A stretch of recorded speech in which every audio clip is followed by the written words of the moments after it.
don't need an MFA program, I'm already in one. It's only got one student. I'm the student. I'm also the professor and the advisor and the president of the college, but I'm doing it. Hi, welcome back. So today I wanted to talk about MFA programs and also just useful resources for writers that you may or may not be aware of. I should say at the beginning that this dialogue is going to be pretty US focused. I actually have a lot of international people watching this channel. I think the majority of people who have reached out to me for manuscript consulting have been from outside of the United States, which is very cool. It's very interesting. It's been really fun for me. And I'm sorry that the MFA part of things is US focused, but I am going to talk about resources, some of which are asynchronous classes that you could take in whatever time zone you live in, so it will be applicable to you wherever you live. But here in the United States, we have very expensive education. I don't know if you've heard about this. And so I'm kind of always wrestling with the idea of, should I get an MFA? But for me, an MFA would be a very impractical and kind of self-indulgent choice. It is not that for everyone. If your goal is to be a professor, if you want to be an English or writing professor, then getting an MFA is a good idea because it qualifies you to do that. I already have a career in libraries. I already have a very competitive and difficult to get job, and I'm not that inspired to get another degree to try to seek out another competitive and difficult to get and not very high paying job.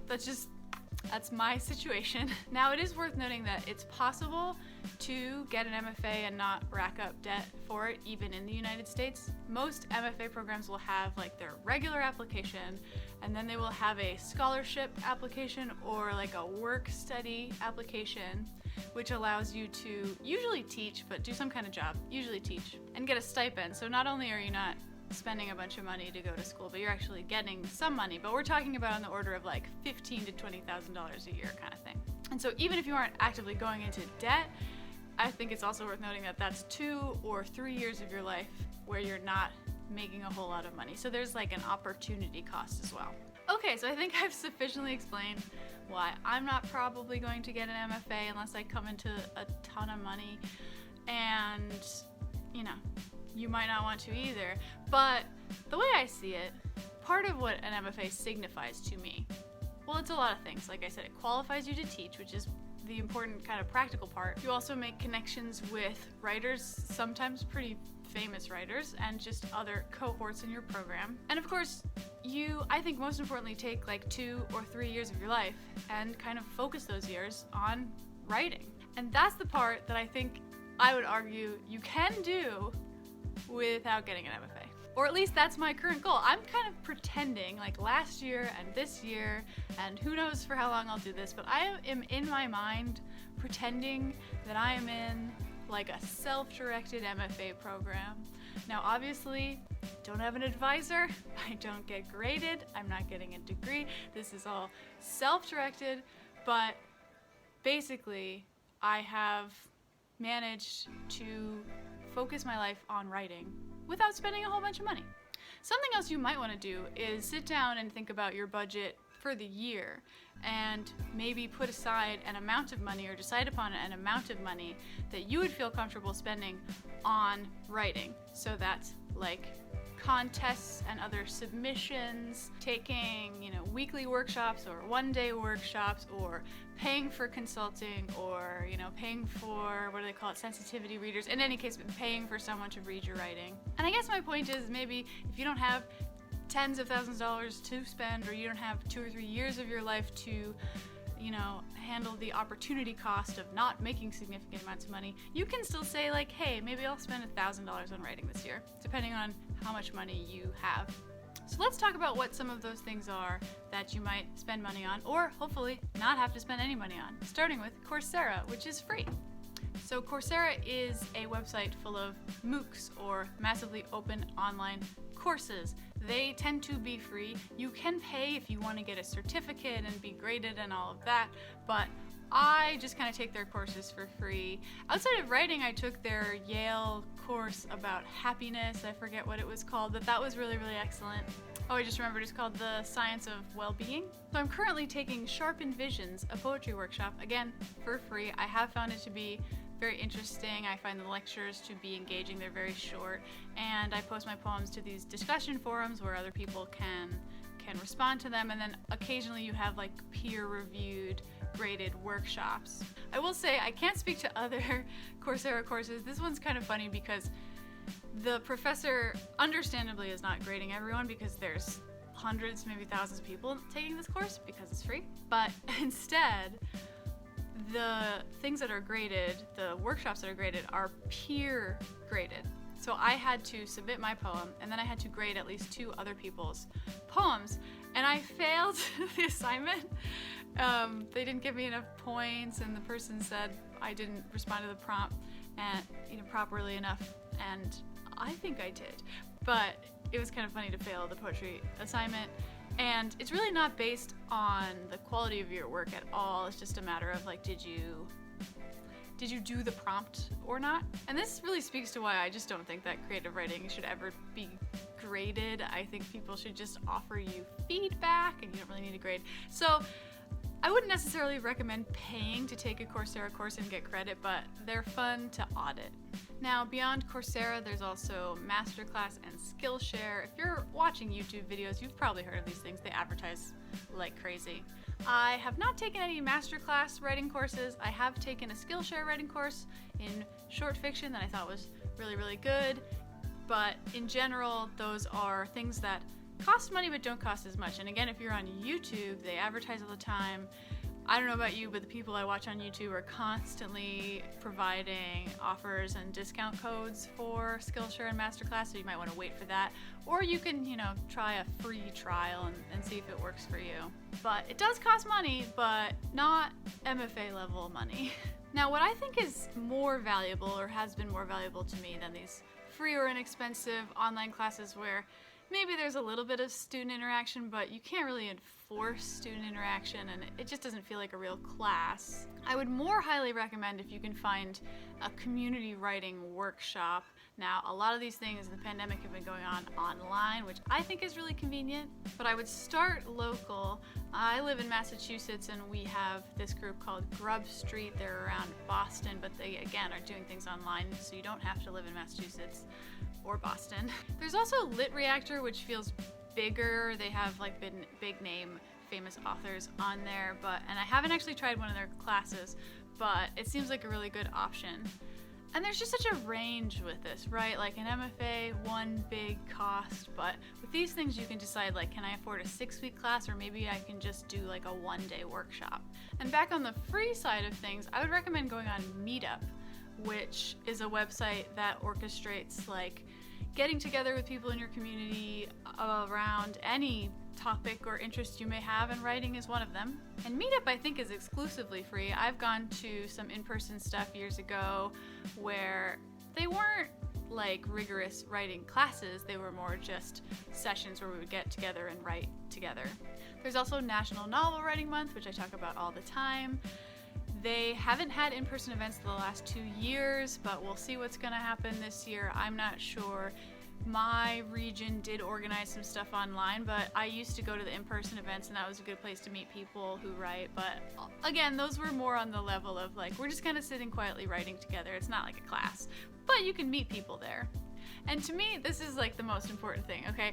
So all you really need is feedback. That's my philosophy.